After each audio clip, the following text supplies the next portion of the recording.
What's going on, baby? We are back Wednesday nights, 8 p.m. at our new time slot. We're here. We're here to stay. Welcome back to another episode of Sling'n Proffet podcast. As always, I am your host, Andrew Daly, a.k.a. Sling, with my co-host here, the Prophet. As always, Prophet, what's going on, man? How was your week?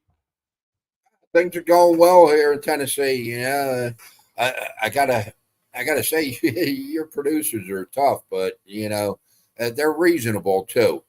I mean, we had it back and forth all week. They wanted me closer to the camera, and I was like, "Look, if I get closer to the camera, okay, people aren't going to be paying attention to my content. They're going to be paying attention to my good looks. This is why I sit back further, okay? So they worry about what I'm saying, not what they're saying. Yeah, and fortunately, the producers saw my reason in there, and they said, "Go ahead, Prophet, just do it your way." So I was happy about that. I was going to say, I thought I noticed that you were a little bit closer to the camera, maybe a couple inches. Who knows? I compromised. Yes, I moved Okay. up 4 inches. Okay, Well, and 4 inches is a lot, man. I tell you. well, I was able to judge, accordingly. Anyway, so yeah, it's been a busy week, man. There's a lot of well, listen, there was some action in the NFL. There was some non-action. A lot of these games this weekend or this past week were duds. But what's up, Larry? What's up, Mrs. Prophet? Welcome to the show. Welcome to the show. I thought a lot of the games this week were kind of duds, but they were important to the people who needed them. Larry's texting me on Saturday, or writing to me on Facebook whenever the Bears played, and man, he's all in on Caleb Williams. I'll tell you what, I wasn't able to catch the game this weekend. I was pretty busy, but he's all in on Caleb Williams. Apparently he looked good. I went back and watched some highlights. Yeah, he showed some flashes, but there wasn't a whole lot of going on in the sports world. In the world of NFL, I know this week will be a big news week with all the cuts and stuff coming up. I know this weekend, starting tomorrow night, the preseason games, I don't think there's a whole lot of starters slated to play at all, except for a couple that I plan on talking about. But we'll see. We're getting into the thick of it. We got the AFC East tonight, which is a fun division to break down, and then we got 2 more divisions, and then we're into the season. So we got NFC West next weekend, next week, and then AFC West the week after that, and that's opening week, isn't it? Yeah. And Thursday night it opens, and then we're ready to go. But hey, I wanted to touch on something that listen, it's tough because we're running this podcast, and it's tough for me to admit this, but I'm not a huge fantasy football guy.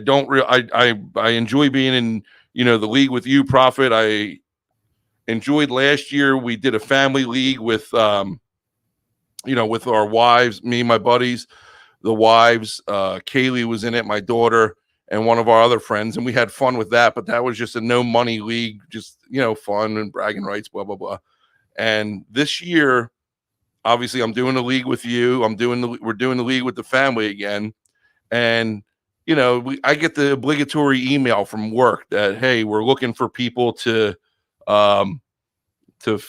fill in for the teacher staff fantasy football league. Is anybody interested? And I'm like, I guess I'll be a good soldier. It's my second year there. I want to show that I'm, people think I'm miserable. I don't know, whatever. I just got a mean face, I think, but I just want to show that I'm there for a good time, and I could have fun too. And so I joined the fantasy football league, and they're using an app. You ever heard of this app called Sleeper? No. So it's a fantasy. So it's not, you're not using Yahoo, you're not using ESPN. They're running this fantasy football league through this app called Sleeper. And listen, there's 20 people in this league. So what we did, we split it up into 2 different leagues, 10 and 10. And at the end of the year, the 2 champions are going to do a redraft and then play each other for the ultimate championship. So this Sleeper league, it's tough to get 10 people together and draft, at one time. That we all got different schedules and stuff like that. So the draft is snake format. Obviously, the order is random, and the draft times, you get 4 hours for your pick. What? So yeah, so I was like, this has got to be a typo, right? Like 4 hours. He probably means 4 minutes. And I was like, even that is a lot. He was like, no, you get 4 hours because we started today. So we started the draft today, and the draft could take possibly as long as like a week because people have 4 hours to make their pick. So if you're out at the grocery store or something like that and you don't have time, you come home and you make your pick, which I think, listen, it's kind of cool in the regard of you don't have to make your pick right away and you don't have to rush in 90 seconds to make a pick. But it's like we could be done this in an hour versus being done this in 2 weeks. Right. We started today. There's 10 teams in the league. Let me see what I got here. There's 10 teams in the league, and right now there's 15 total rounds. We're on round 7, pick 8. So we're moving along pretty good. But I just want to read you my team so far and see what you think of my team, and round 7. See if you think if I got a decent team so far, Prophet. And I'm like looking at this team. I'm like, what's your draft position for starters? So I was draft number 9. Okay.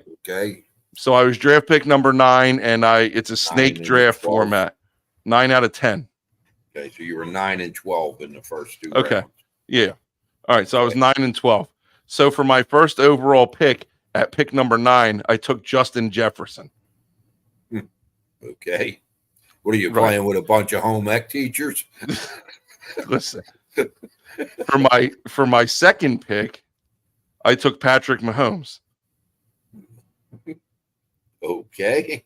Yeah, now you got to be playing with biology teachers, man. If you got them 2 picks in the first. So for my third round pick coming back, I take Josh Jacobs. Okay. For my pick coming back in the 4th round, I take Brandon Ayuk. Okay. Coming back around, I take Mark Andrews. And then coming back, I take Alvin Kamara. And that was my last pick. Well, so far, I like everything except for Kamara. I do too, but it was either like Kamara or see who's still out there. There's nobody out there now. Raheem Mostert. Anyway, I got Justin Jefferson in the 9th overall pick. Patrick Mahomes, because I knew I had to go quarterback, but I don't know. I was between Josh Allen, Patrick Mahomes, and Lamar, and I went with Mahomes. Josh Jacobs, I'm excited to see what he can do too, but I don't know. We'll see what happens. We'll see how far down the draft board goes. And I mean, Jamar, listen, here's the first 5 picks of the draft. All right. Jamar Chase was number 1 overall. 1 first overall pick, Jamar Chase, and then it went Christian McCaffrey, Tyreek Hill, CeeDee Lamb, Jalen Hurts, Breece Hall, Bijan Robinson, Saquon Barkley, and then me with Justin Jefferson. So we'll see if I can get my not my first championship, but we'll see if I can get another championship to add to the collection here. So I just wanted to share that. A couple of homers in that draft too. Yeah, I just wanted to share it with you. I think the most interesting thing about that was the fact that it's 4 hours in between draft picks. So yeah, that's crazy. I've never heard of anything like it. I'm actually up now, so maybe it'll be cool. I'll make my my pick live on the show as we get here later. So maybe when we get into the fantasy football segment, we'll break down what I have going on. Yeah, you got 4 hours. So. Yeah, we got 4 hours to kill. So. Anyway, we're moving on here. We're going to get into our what's happening segment for the week and kind of break that down. We don't have a whole lot of what's happening tonight. We're going to talk about some games of the week. I know we got college football kicking off this week. We got 4 games on the slate we'll talk about. So excuse me, I was a little thirsty there. What's happening? First up is, I don't know if you saw this, but Tua blasts his former coach, Brian Flores. Did you see anything about this or no? I read a little bit about it this morning, and man, I don't know. Yeah, so let me read you the quote. I got the quote up here, and this is only part of the quote, but so Tua says, "What you doing? You all right?" Yeah, I'm good. You crying? Yeah. You were just so happy about my fantasy football draft. Yeah. So Tua, this is part of the quote.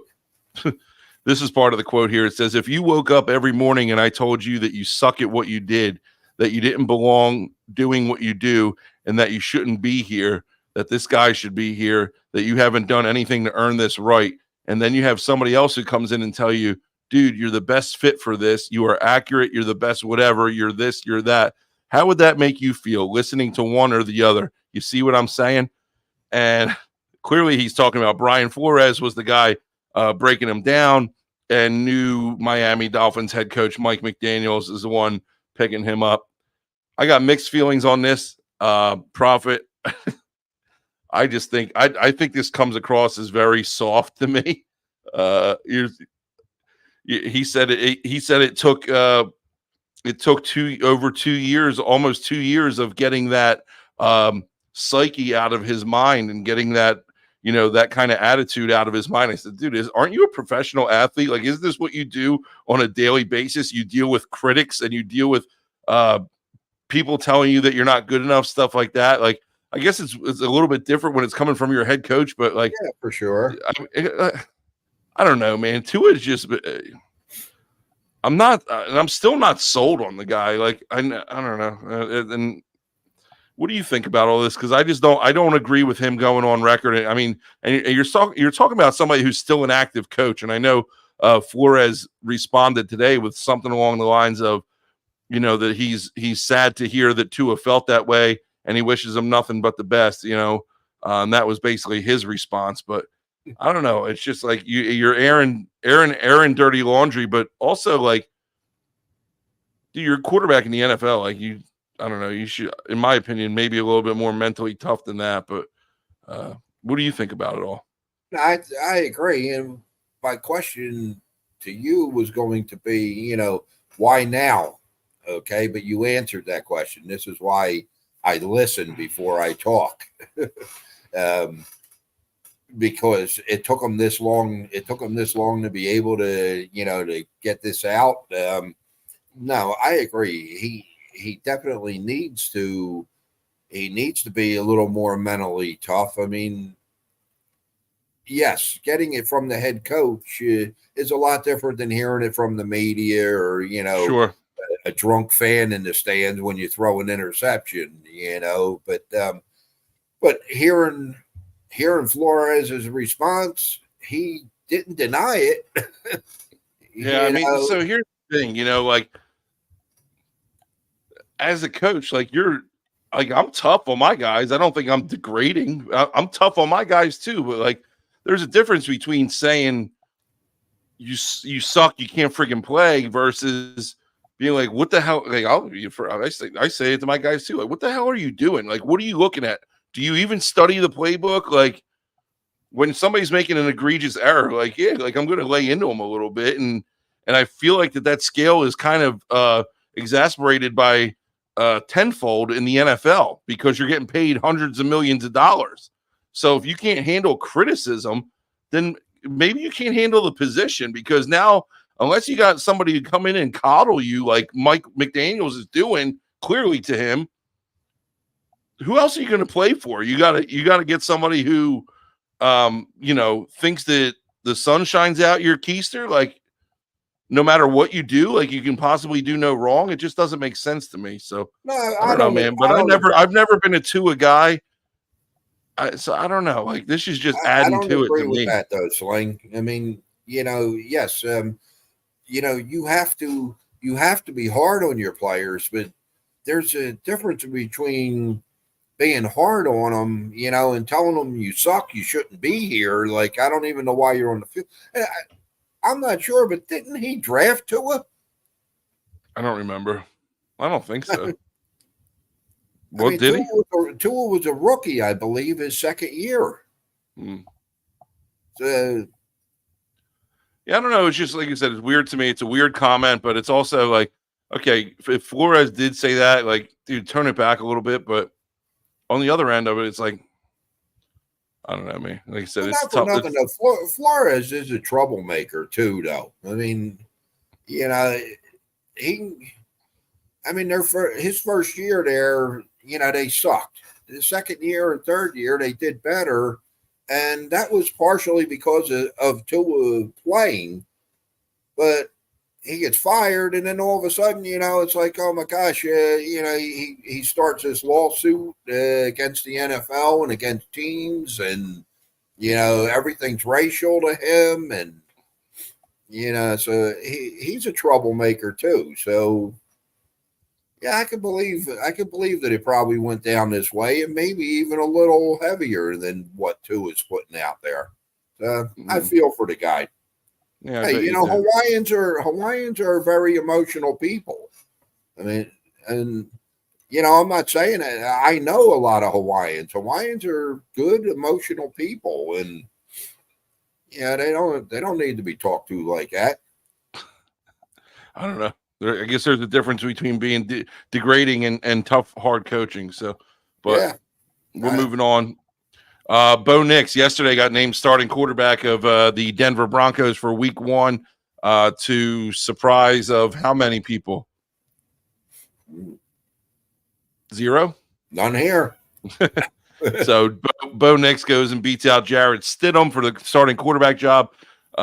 He had a nice 2 nice weeks. He went 8 of 9 last week for 80 yards and a touchdown. And listen, this guy wasn't that talked about like in the draft. Like he wasn't the main guy coming into the draft. He was the 6th quarterback taken in the first round. Granted, he went number 12, or maybe he was the 5th quarterback taken. In all the so-called experts' minds, yeah, he wasn't the big guy. But was he the big guy in your mind? Not in my mind, okay. But it appears everything I'm hearing out of Denver is that Peyton wanted this guy from the get-go. And the fact that he dropped down to 12th or 14th into his lap, man, he was ecstatic. So yeah, I mean, you don't even have to make a move to make up or to move up and get him if that's the guy that you actually wanted. But right, they must have saw something. And listen, I'll be the first to admit, like I didn't study this guy really coming out, but they must have seen something in him, and they're putting their trust in him because, well, I don't want to give anything away, but other than another Jaden Daniels, he was the only, Caleb too. He's the only rookie quarterback that's been named starter so far, like officially, other than Williams, right. And Williams and Daniels got named quarterback today. But Larry says rookie QBs are the go-to now. Good existing talent is aging out. Well, we'll see how they age out when we talk about our AFC East, because we're going to talk about Aaron Rodgers. And we had this discussion, a pretty heated discussion in the coach's office today about, I was talking about what wide receiver I would draft, or somebody said I was reaching for Mahomes and Garrett Wilson was out there and I was going to take Garrett Wilson. And he's like, well, who's going to throw the ball? Rodgers. He's like 40 years old. I was like, dude, he's still, I don't know. We'll talk about that later. But anyway, Bo Nix has been named starting quarterback. It's interesting to see, how many of these guys are going to start. I know they said Penix isn't going to play the last preseason game. Caleb Williams isn't going to play the preseason game. I doubt Jaden. None of these guys are going to probably play in the preseason game. But yeah, I mean, the last quarterback taken in the first round, right? Or is he the 5th? I can't remember. Didn't May go after him? No, Drake May was top 5. Was he? Now I got to look it up. I should know this, Prophet. May was 14. No, he wasn't 14. He was number 3. Literally number 3. Let's see. Bo Nix was number 2. Somebody was 14, I thought. Yeah, Talise Fulaga, an offensive tackle. So Bo Nix was 12, and there was, he was the last quarterback taken in the first round. So, yeah, Jaden Daniels. You had Caleb Williams, Jaden Daniels, Drake May. That's 3. Michael Penix is 4. J.J. McCarthy's 5. And then Bo Nix was number 6.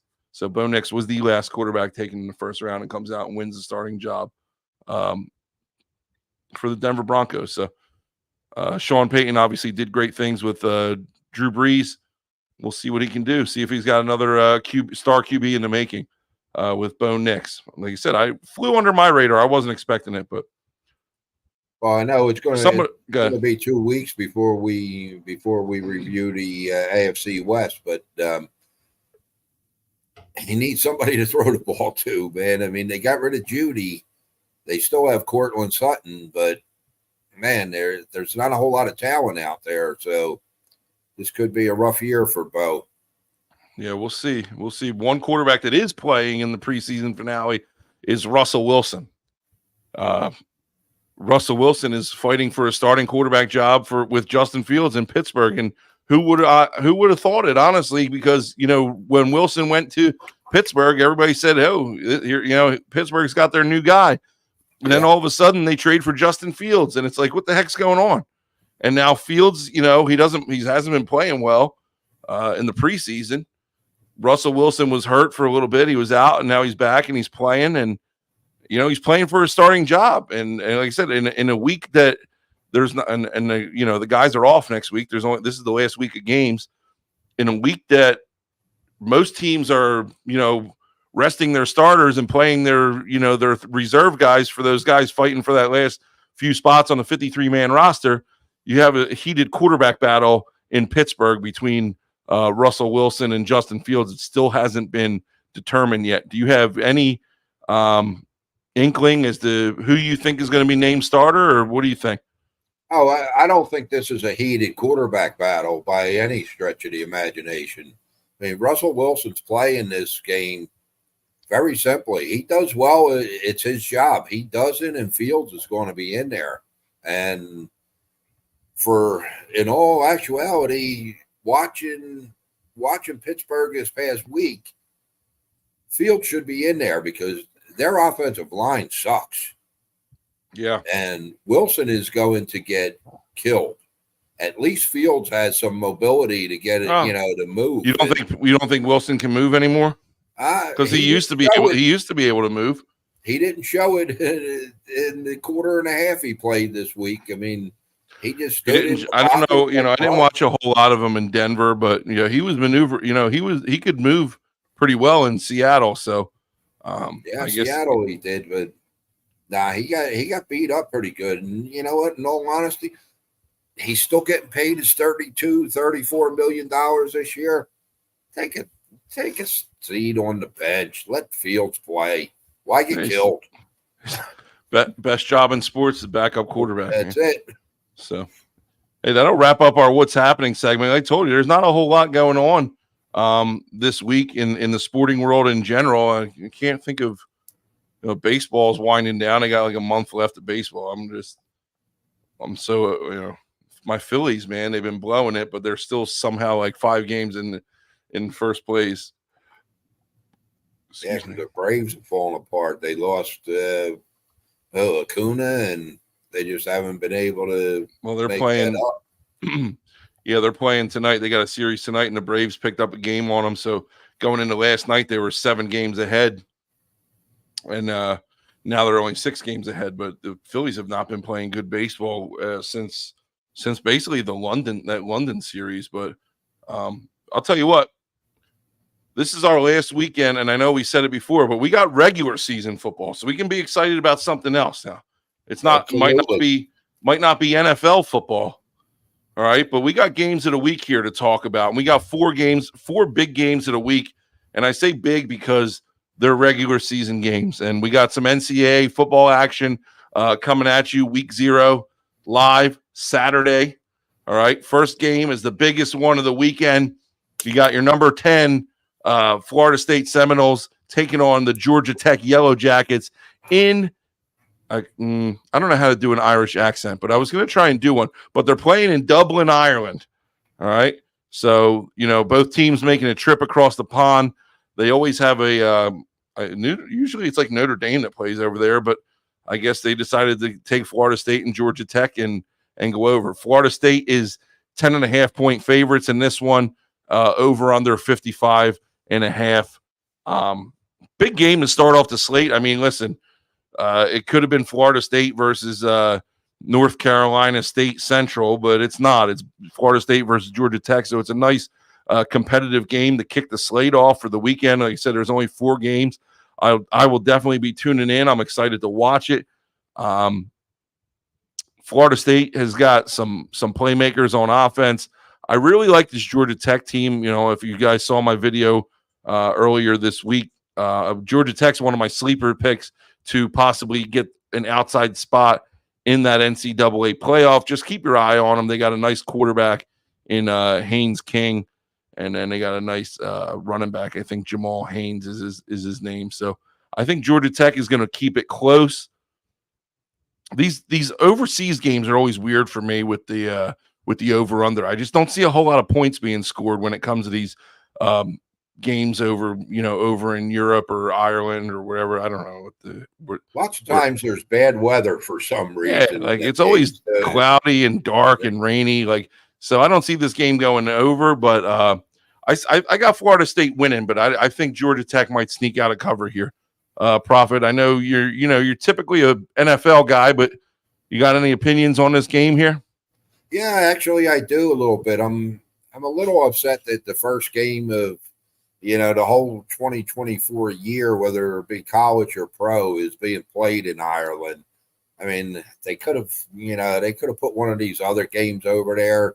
This game would sell out Dallas Stadium. It would sell out anywhere in this country, and they're playing it in Ireland. But good for them, I guess.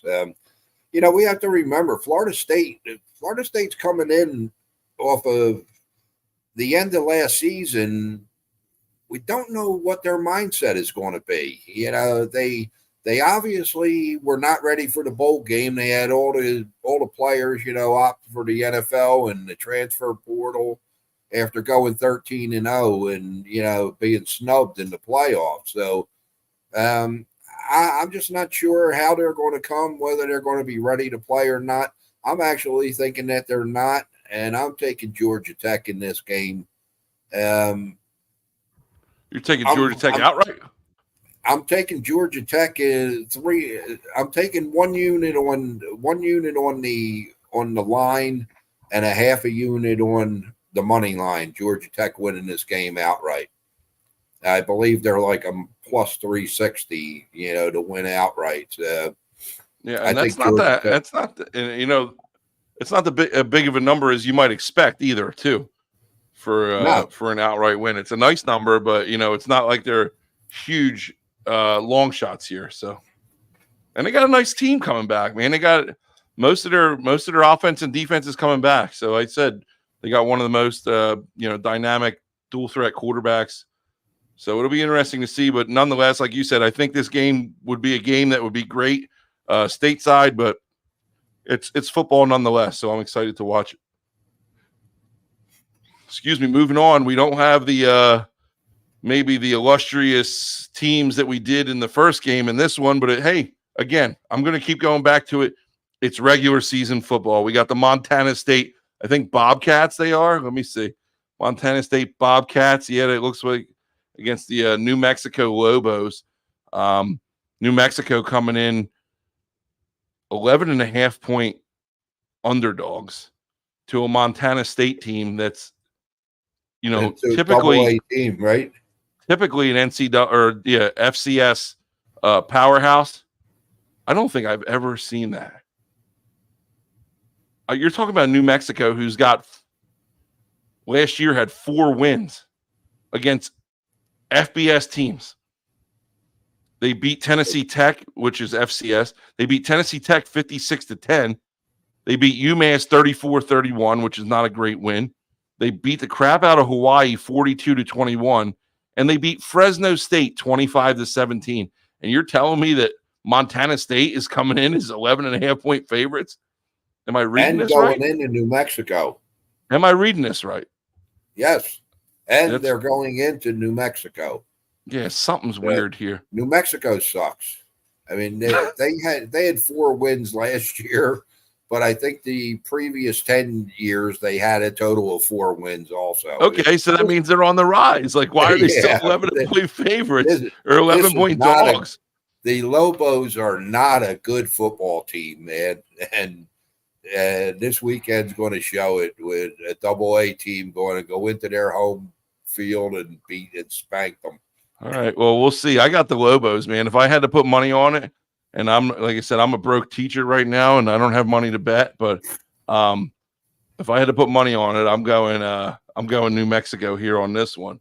Well, Montana State has their starting quarterback, their top running back, and their top receiver coming back from last year. So New Mexico's got their top mascot, and I think the top fan in New Mexico. What's that guy's name from Breaking Bad? Walter White. Walter White, yeah. Or Saul Goodman. He might be Saul. I mean, I think Saul Goodman is actually the Lobos team attorney. So we'll see. Hey, again, regular season football, baby. Get into it. Here we go. Our next game, we got SMU going into Nevada to take on the Wolfpack, the SMU Mustangs, led by big-time quarterback prospect Preston Stone, who, again, if you saw my shorts that I've been putting out, I'm going to try and do more of those. I'm going to try and do 2 or 3 shorts a week. I enjoy doing them. It doesn't always have to be college football, but this week just happened to be college. But I talked a little bit about Preston Stone, and I just I watched film on this kid this week and broke him down. He's one of my top 5 underrated quarterbacks going into the season. I think he threw for over 3,000 yards last year and rushed for like 700 more. And I just like this kid's got a lightning quick release. Like it reminded me of Marino with how fast his release was and really strong arm. So expect big things out of this SMU team. They're going into a Nevada team who had two wins last year.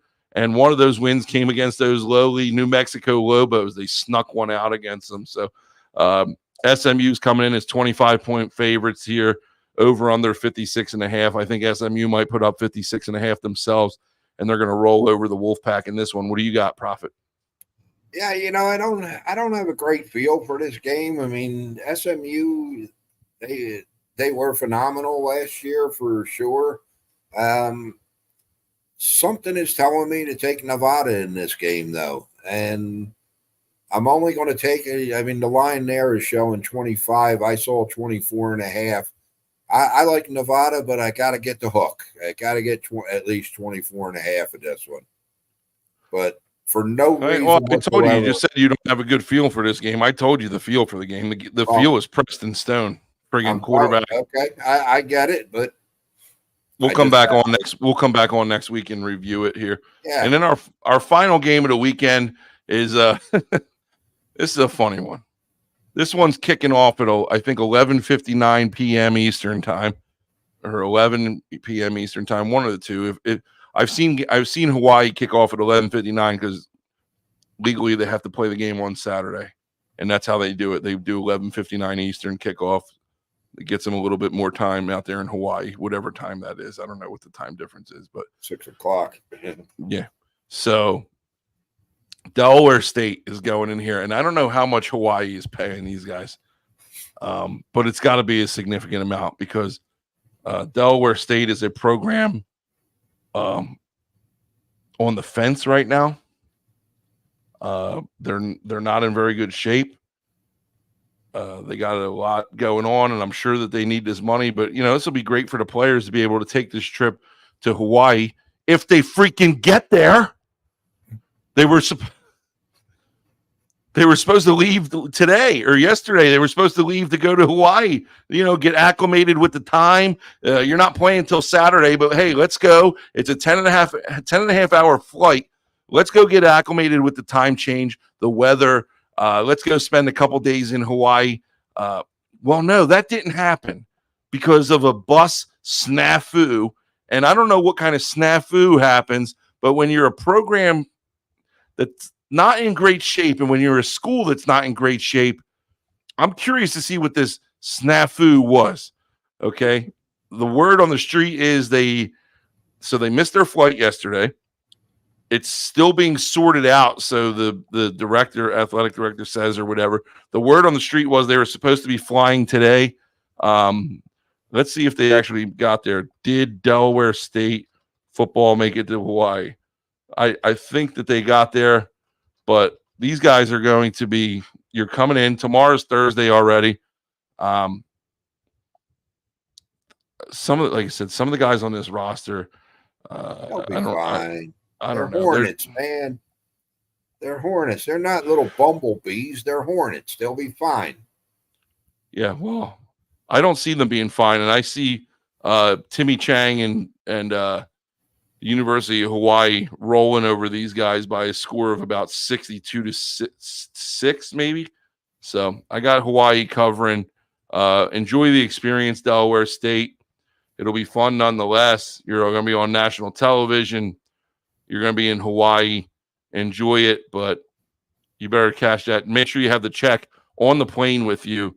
Well, maybe mail the check home. Don't bring it on the plane because God knows what kind of issues. I don't know. Well, Who knows what. that could be the problem. Maybe Hawaii wasn't giving them their money till they got there, and they didn't have money to fly. It says that I think they did get there. It looks like they made it today.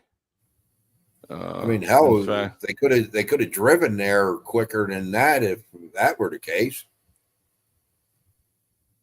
The Delaware State, they didn't make it there, but they're on their way. Traveling party left Wednesday morning, expected to arrive in Hawaii. I think they're there, Prophet. So this game will take place. They got the Rainbow Warriors covering or the Hornets covering? Now, you know what? Years ago, a good betting angle was any team going into Hawaii.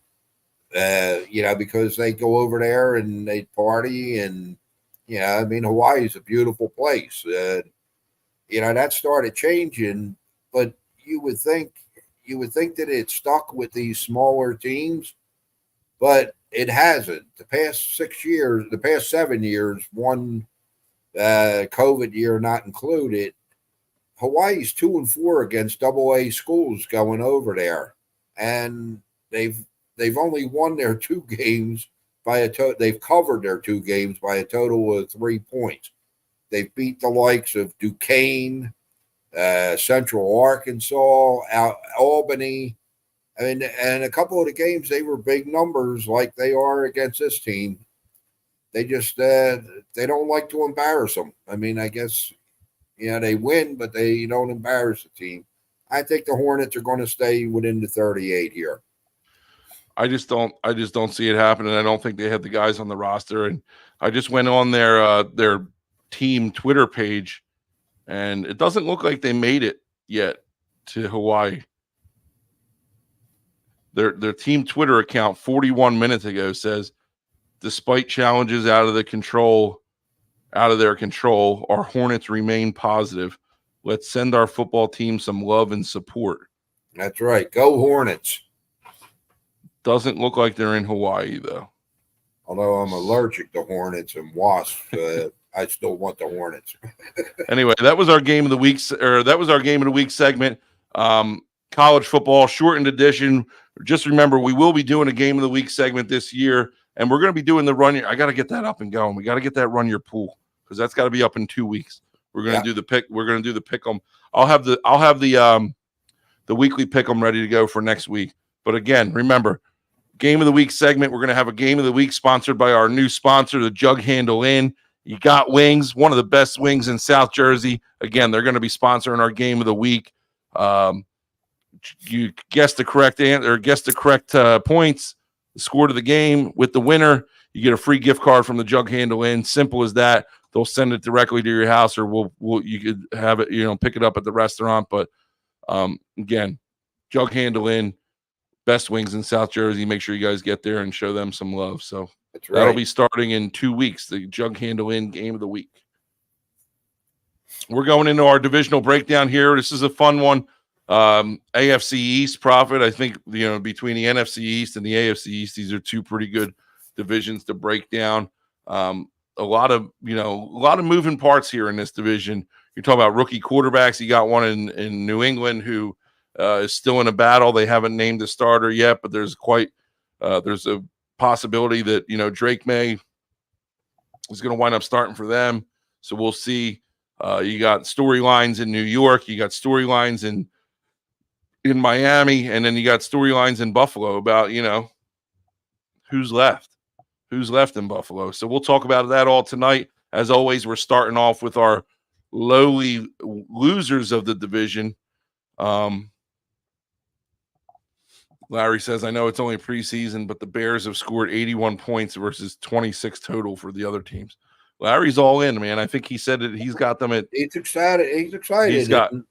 Larry's got the at. I think he told me the other day he's got him at 10-7. So he said he doesn't want to, be overconfident, but that's his team, man. So good for him. And it's probably been a while since there's been excitement in Chicago. So, but and guess what? You know what? I mean, Caleb didn't play great last week, but like I said last week, it's preseason. But he did show some signs, some flashes, that he could play. He didn't have a great game statistically, but he did make a couple of nice plays in that game to where you said, he could be okay. We're talking about the New England Patriots. We're talking about the New England Patriots here. They finished last in our division last year with a 4-13 record, going 2-4 in the division, coached by head coach Gerard Mayo. Key additions, obviously, we talked about Drake May, Jalen Polk coming in as a wide receiver, Jacoby Brissett, another quarterback, Austin Hooper coming in at tight end, KJ Osborne at receiver, and Sione Taki at linebacker. Couple losses. I don't know if you call them key losses, but they were losses nonetheless. Mac Jones, who I don't know if he ever I know that there was a time where Mac Jones he was it, man. He was it for them. And I'll tell you what, I'm glad I sold all his rookie cards when I did, because they sold for a nice penny. Today, you couldn't get friggin' $3 for them things, but they're losing Mac Jones. They lost Ezekiel Elliott, who so what? Devontae Parker, Mike Gesicki, who's a nice tight end, Trent Brown, offensive line, Lawrence Guy, and Jalen Mills at corner. Vegas has got these guys over under at 4.5. Listen, this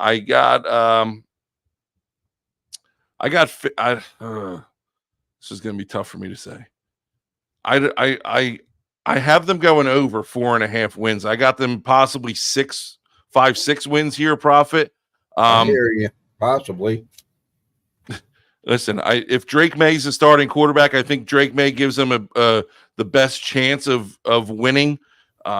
I think that they need to make that decision now, and they would be smart to make that decision now and announce that. I don't think Bailey Zappi is the guy. He had enough opportunities last year when they did the carousel between him and Mac Jones, and he just didn't prove to me that he's worthy of a starting position yet. Go with May. You drafted him 3rd overall. Stop leading the people on. Stop dangling the carrot in front of their face and just name the guy your starting quarterback so he can stop looking over his shoulder every day.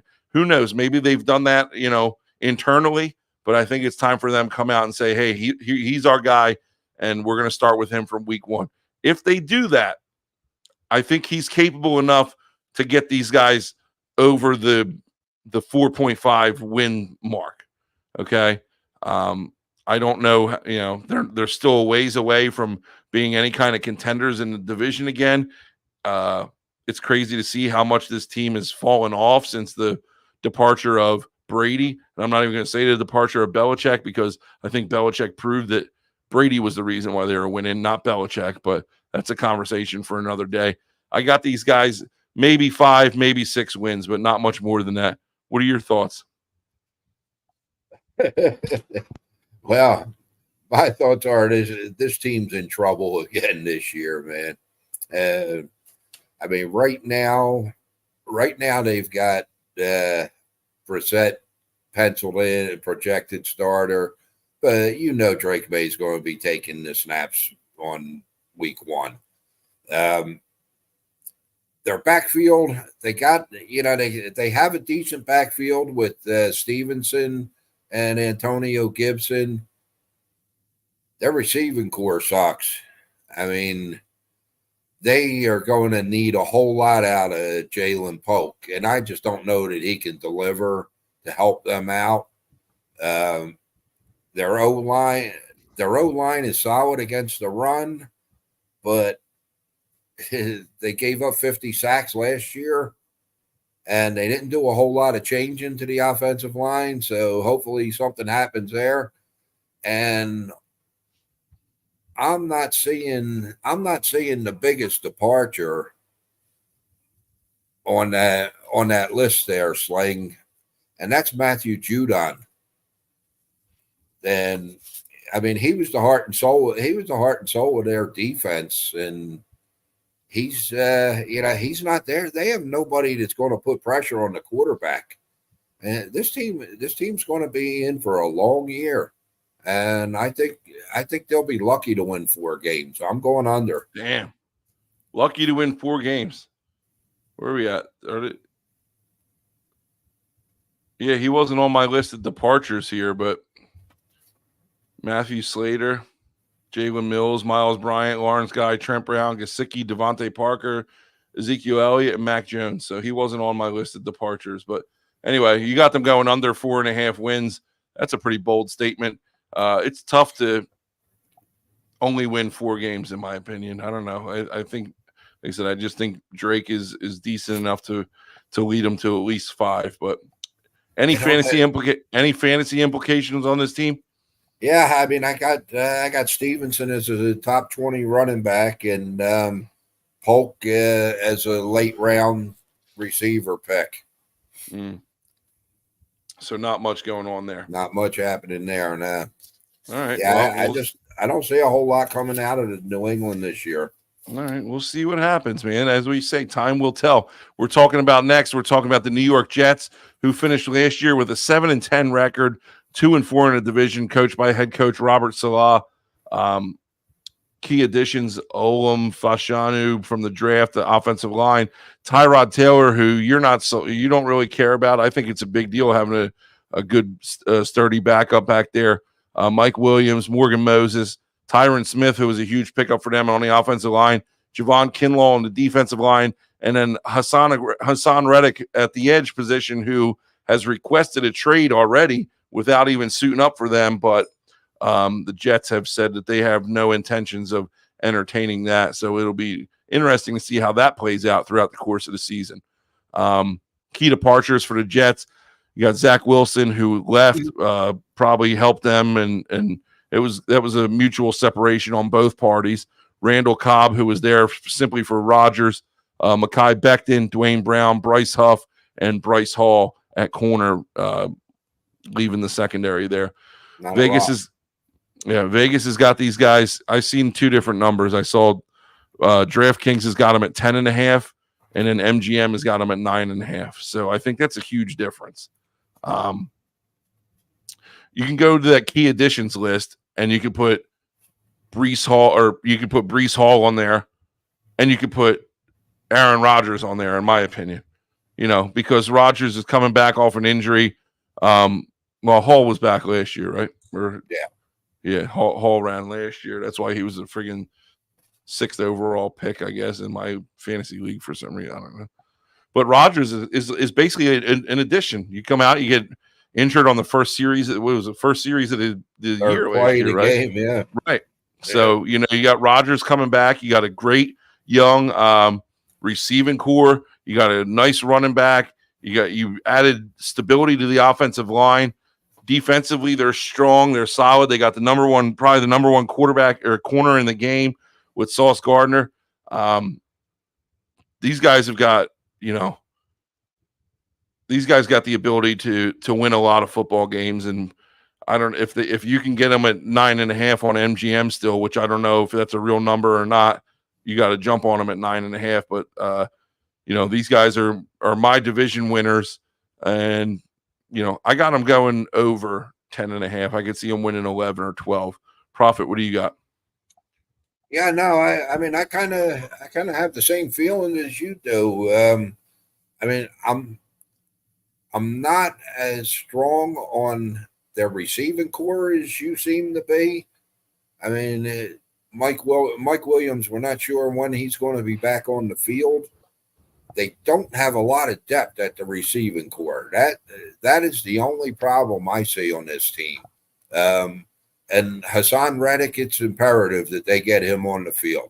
They get him on the field, the Jets are going to be a top defense also. I mean, they're a good defense now. They get Hassan Reddick on the field, and they're going to be a top defense in the league. They benefit from an off year last year as far as the schedule. They They have two, other than their division, they're obviously their division games. They have two tough road games this year. One is week 1 against San Fran, and another is week 15 against Jacksonville. Their schedule is so soft. I can actually see them winning 12 games this year. I got them going over. Yeah, and I think a lot of people share that same sentiment. This is going to be one of the best teams in the AFC, and we should be seeing them, make a run. I think deep into the playoffs too. So, fantasy implications. Who do you got? Oh, geez, why didn't I write them down? Okay, I'm going on. I missed that. I guess I was so anxious about having my division winner here and my bet winner here. You were too worried about that Delaware State game. Yeah, that's what it was. The damn Hornets. They got me again. Let's see. Let me go off the top of my head. I'm going to say Rodgers is a top 10 quarterback. Brees Hall's a top 10 running back. Garrett Wilson, I'm going to put him in as a top 5 receiver. And Tyler Conklin as probably like a top 12 tight end. Larry says that extra 4 inches threw you off. No, it's not an extra 4, Larry. he moved it in 4. Anyway, so we both got the Jets winning the division. No secret there. I expect a big year out of these guys. So we will see how that plays out. We're moving on to our next team, the Miami Dolphins, who finished the 2023 with the 2023 season with an 11-6 record, going 4-2 in the division. Head coach, we talked about him earlier, Mike McDaniels. I don't know. I might have forgotten to ask. Key additions in the draft: Chop Robinson, Odell Beckham at receiver. These guys just seem like they just stack up receivers.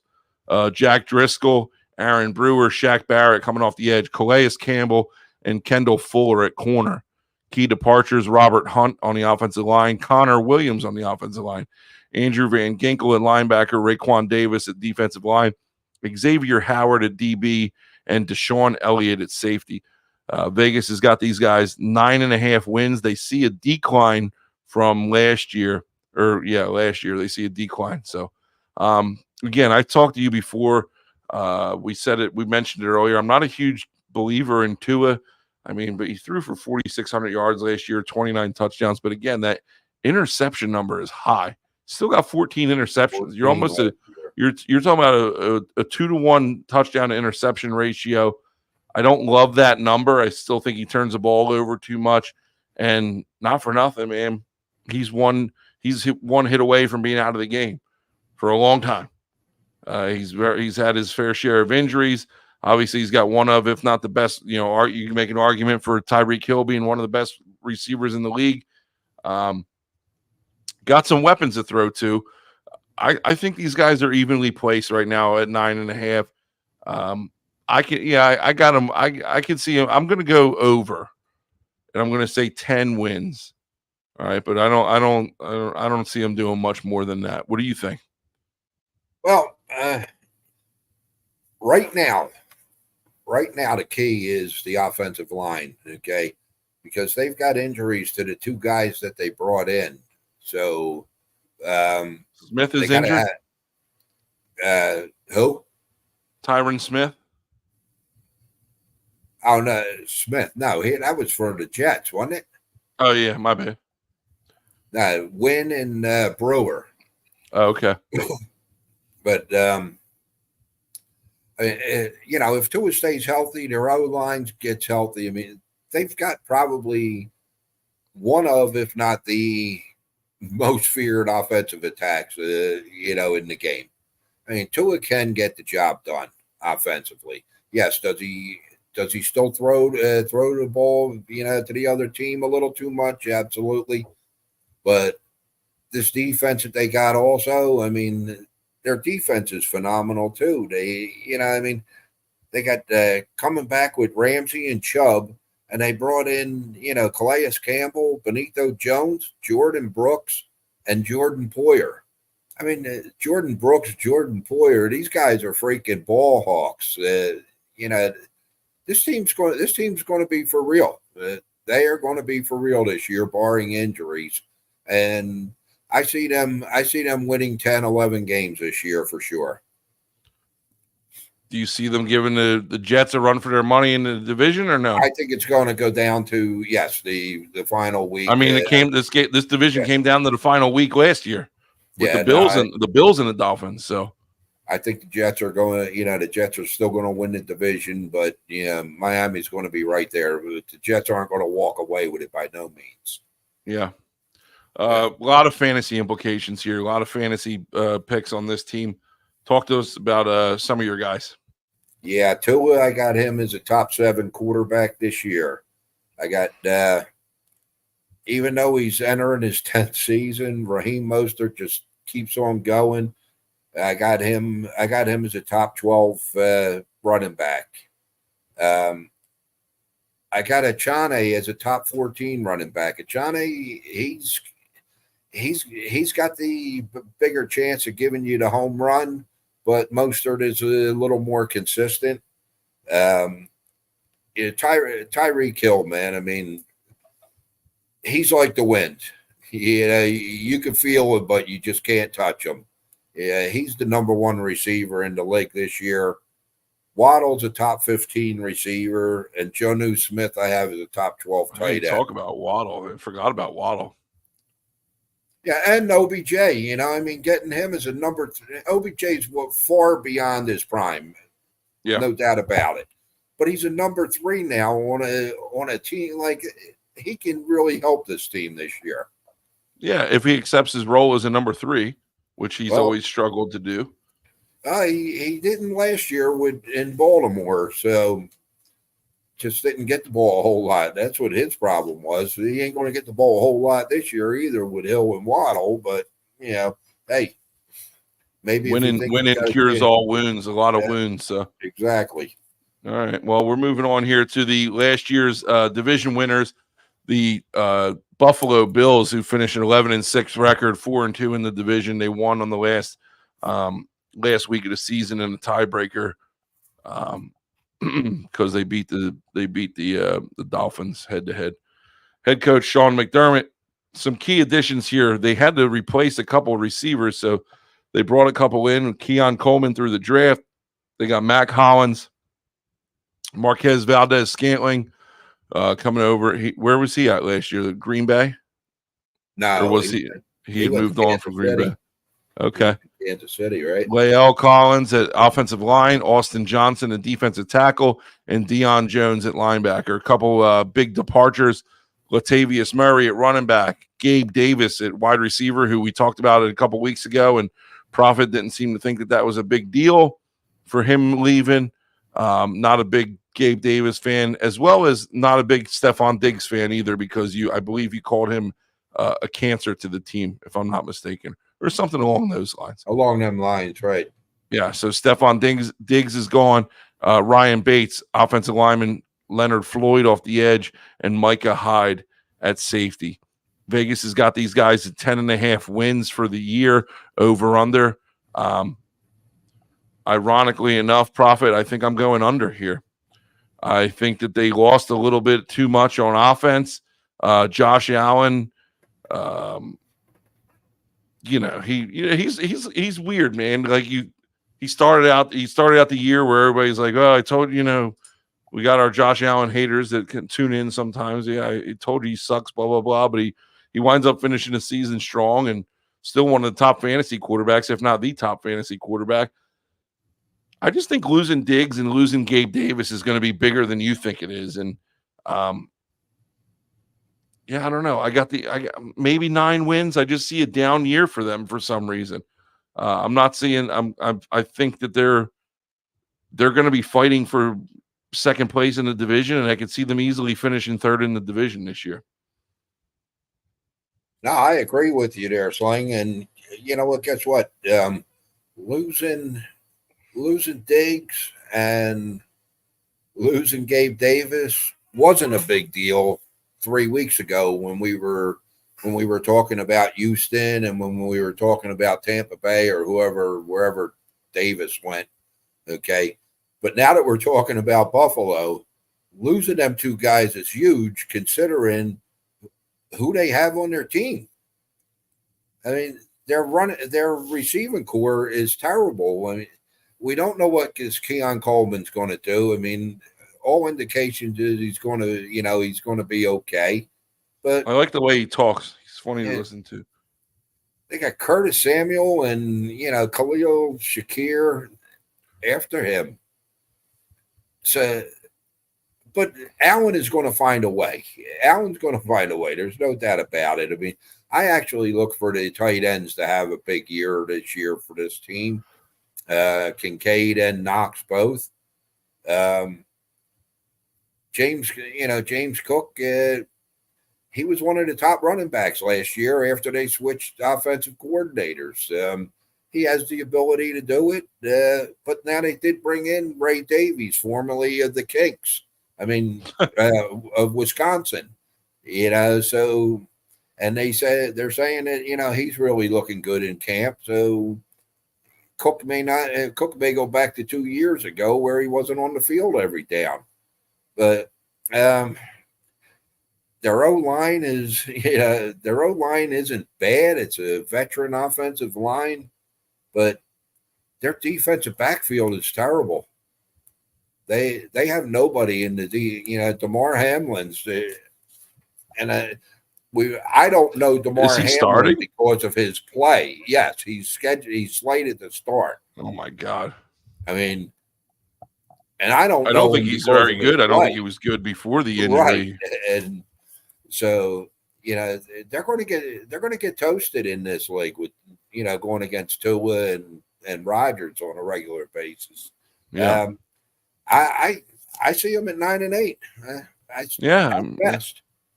So It's I almost also like have you them would think that we would compare notes before the show with the way we've been agreeing on this division. So yeah, well, I mean, I did email you this stuff, but you said you no, didn't have time to read it. listen. That's not true. No, it We ain't true at all. It's not true at all.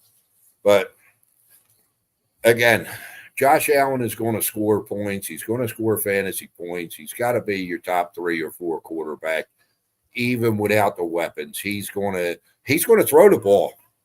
He's going to throw the ball. So he's going to score points. I got Cooks as a top 12 receiver. Coleman is a top 20 receiver. I mean, Cook is a top 12 running back. I got Kincaid as a top 8 tight end, and Dawson Knox as a top 13 tight end.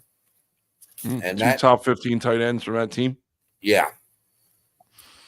Well, it's interesting. We both have the Bills scrapping for third place in the AFC East, so it's going to be interesting to see how it plays out. Yeah, but you have them competing against New England for that spot. What? No. I got the Bills at 9 wins, so I got the Dolphins at 10, and I got the Jets at 11 or 12. I do have the Patriots at 5 though. I'm going to give them 5 wins, 6 wins. Leading us to our $200 challenge, which we've only got 2 more weeks of this after this week. Thank God, because I sweat bullets having to bet $200 a week every week. It's crazy to me, but it'll pay off at the end because I think I'm going to win a bunch of these. So, $200 challenge. Obviously, again, me and Proffet, we each pick our self, whatever we think that the best play of this division is. You throw $200 on it, and hopefully at the end of the year, we're going to be getting a lot of money back. So this week I've talked about them earlier. I think the Patriots are, listen, I didn't love anything this week. I'll be honest with you. There's been weeks where I loved some of the plays. I did not love any of these plays here. But the one that I did like the most was New England to go over 4.5 wins. I think, like I said, I think they get the 5, maybe 6 wins. Betting 200 to get 348 back. And then Proffet, tell everybody who you're going with here. No, and I agree with you. I mean, after doing all my figuring, all these teams were pretty damn close to the line. It's not like I had it's not like I had two or three teams, 2 or 3 games over or under the line. The Jets were my strongest play there. I think I had them to go 11, possibly 12 wins. So I'm going with the Jets over, putting 200 to win 430. And that's But probably why, if MGM, you said, has them at 9.5, you're probably laying 140 to 160 at 9.5. Where yeah, here at 10.5, I'm getting a plus. sure. Um, I talked about what we talked about. We talked about the NFC East last week, and I talked about the Giants being my sleeper team, and we didn't put it in the what's happening. But did you see any of the game from Danny Jones and his play from the week? Holy smokes! No, just you, He just you think. threw he threw 2 interceptions that were god awful, man. He was wrapped up in the end zone for one, and he could have taken a safety, and he should have taken a safety, but instead he got spun around and wound up throwing the ball up, and it was an easy pick six, which is a play that a friggin' 15-year-old kid would make, not an NFL quarterback. And then driving down, they were in the red zone, and he severely underthrew one of his receivers with a deep ball into the end zone, and he got picked off. Man, he just did not look good. And like you say, listen, Get him out now. it's the preseason, so I'll use that excuse. I went out and I defended Caleb Williams last week for having a great game in the preseason. I'm going to use your excuse this week and say, hey, pump the brakes. All right, it's only the preseason, so don't get too worried. But yeah, that's going to wrap. Oh well, this is He's still doing that in week 4. Then we get worried. yeah, and then you can see here our picks for the up to date here. Going back to the NFC North, which was our first show for the summer, I picked the Lions. Prophet's got the Bears going under 8.5. Do you want to change that right now? Like, Nope. do you have any thoughts about the Bears going under 8.5 after the Caleb Williams resurgence? Preseason, baby.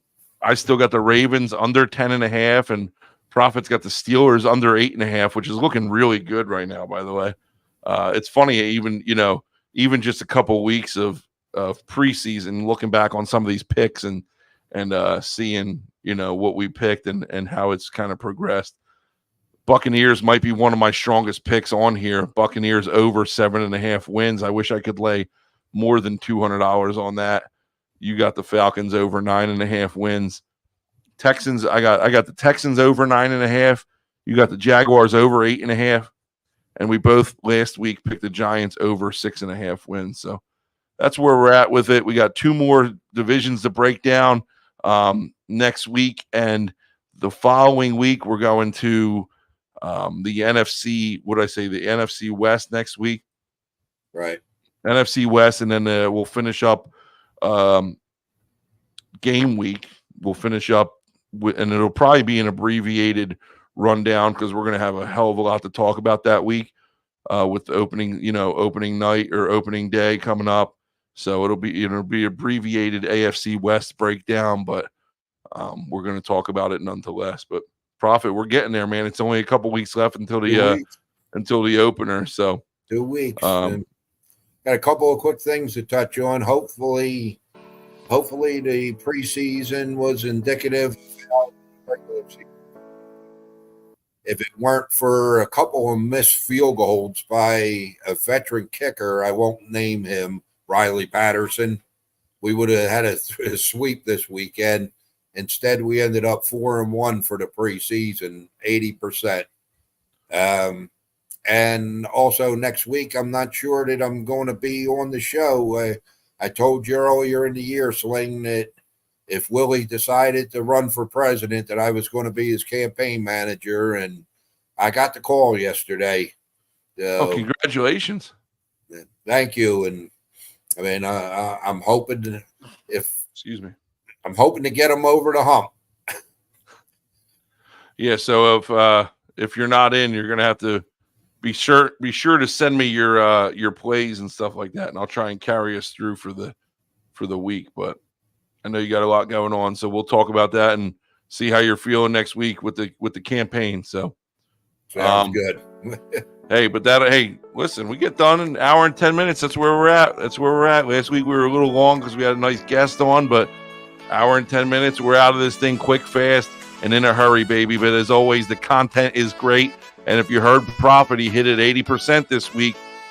Make sure you're shooting him an email. Try and get your plays out there for as we start the regular season here. Enjoy college football kickoff this week. Let's cross our fingers. Delaware State. Hornets. Let's cross our fingers. Delaware State makes it to Hawaii in one piece and safely. Hey, listen, we're back. I heard they were over Missouri. What's that? I heard they were over Missouri right now. We're back in our regular scheduled time, Wednesday nights, 8 p.m. We'll see you guys next week. Good night, all. Thank you.